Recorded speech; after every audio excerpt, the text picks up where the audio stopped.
10 of the rabbits are going to die, Dr. Burnham told me, and I'm going to kill them. They stare up at me from small steel cages, wrinkling their noses and hopping in a way that might be nervous, as I prepare a syringe filled with a cancer-causing cocktail. The solution is green, the color of radiation and toxic waste in comic books. These 10 rabbits have to die, or no one will accept the results of Dr. Burnham's experiment, no matter how successful it is. I was warned this day would come. You can't be a PhD in biology here and not kill things. I should feel more guilty about it. I've spent so much time trying to avoid this kind of lab work. But I'm getting married in 3 weeks, a spring wedding. I have a final fitting for my dress tomorrow, and the caterer's nothing but drama. I can't get frilly lace and menus out of my mind. I was warned this day would come too.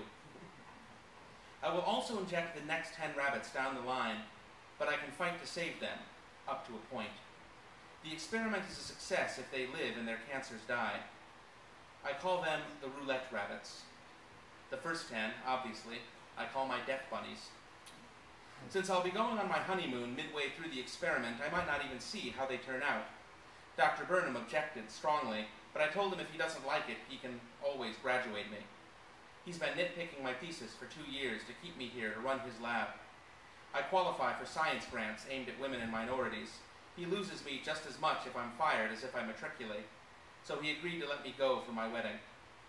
And honestly, I think I'll not like seeing the outcome better. Poor little death bunnies. Poor little roulette rabbits. I'll be the one injecting them, but as long as I'm not watching them die, it will feel like I'm less responsible. These guys over here are the ones I don't have to worry about, the control rabbits. As long as they get fed, they'll be fine. They're here just so we can keep track of what ordinary rabbits, non-cancerous rabbits, do. Live and eat and, well, we're not going to let them screw, but everything else. Everybody already knows what ordinary rabbits do. Their imprisonment here is a formal necessity, but practically pointless. Still, they shouldn't complain. Better to be a control rabbit than a death bunny. I can't believe I'll be wearing a veil. That's so medieval. And white? White? I'll be moving into my future by turning myself into a relic of the past. It makes no sense. If I had a daughter, it's everything I would tell her not to do. Live in the present. Love your opportunities. I tap the glass syringe that holds the deadly green cocktail. Looks all right to me. Is it time to kill bunnies? I should be wearing rubber gloves. I can take a few moments to put on rubber gloves. Don't want any of this stuff to end up on my hands. But I fell in love with that dress. I'm nervous about the wedding. I'm nervous about Brad. Some kinds of passions make you sure and some make you insecure. But I fell in love with the veil. Astonishing. I never would have thought I'd have it in me. It doesn't make me proud, but it makes me happy. The death bunnies are nervous, I'm sure of it. They really are. Dr. Burnham warns all of us not to think of them in human terms, but what else could be going on? I think of myself, for a moment, in my white gown and veil, walking down the aisle, holding a green syringe. I turn. Might as well do them all at once, the death bunnies, the roulette rabbits. I was thinking I'd want to take a break in between, but I'm supposed to do them all right after the other, and that feels right somehow. Get it over with. I walk over to the first death bunny cage. It's small enough that he doesn't really have any place to run. I reach my arm through the bars. I'm just thin enough to go through and hold him steady. I look over at the green fluid again, the transparent glass that holds it. At the roulette rabbits, who will have a fighting chance if our theories are right. At the lucky control rabbits. Some people are just destined to sit in cages, I suppose. I look back at the rabbit I'm holding, and then look up again, catching something in the corner of my eye. What the hell?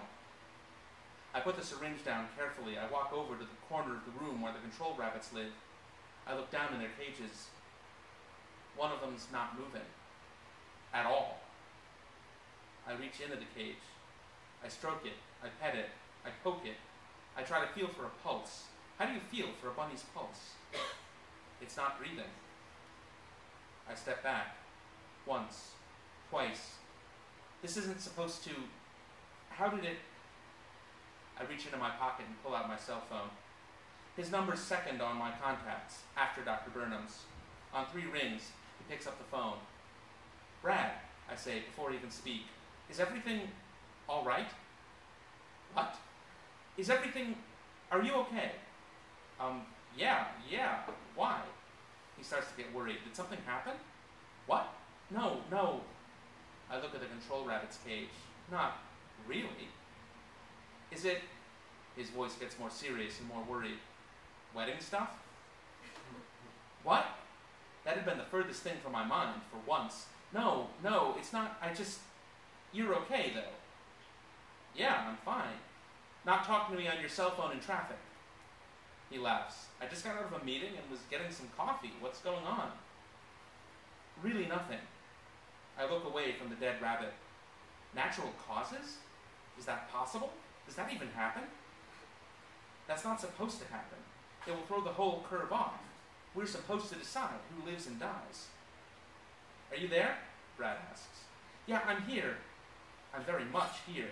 I'm sorry, this was a stupid call. I just got worried all of a sudden. I'm about to kill some rabbits. Oh. He thinks he gets it. Do you want to? No, I'm okay. We'll talk at home. All right, bye. I don't give him a chance to try to open me up. I hang up the phone before he can say he loves me. I slip my cell phone back into my pocket. I lean against a counter. What do I do?